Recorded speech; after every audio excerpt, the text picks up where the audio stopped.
Hello guys, welcome back to our channel. In today's video, I'm going to show you how to fix Google Internet. If you're experiencing issue with Google's internet service on your phone, such as slow speeds or connectivity problem, you can try the following steps to troubleshoot and fix the issue.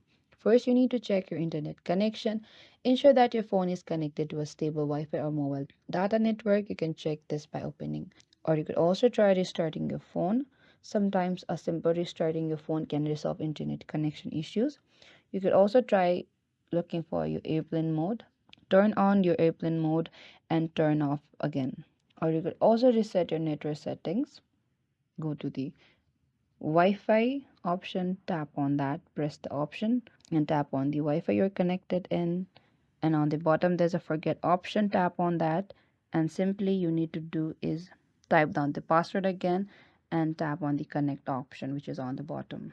Or you could also disable your VPN or proxy. If you're using a VPN or proxy service, try disabling it to see if it's causing the issue as well. And if you're still experiencing issue, contact on your mobile carrier to ensure that there are no network outages or restrictions on your account. And by following these steps, you should be able to troubleshoot and fix most issues with Google's internet services on your phone. This is it, guys. Thank you for watching this video. I hope I could help you. Do not forget to like, subscribe, and hit the bell notification icon for more upcoming uploads.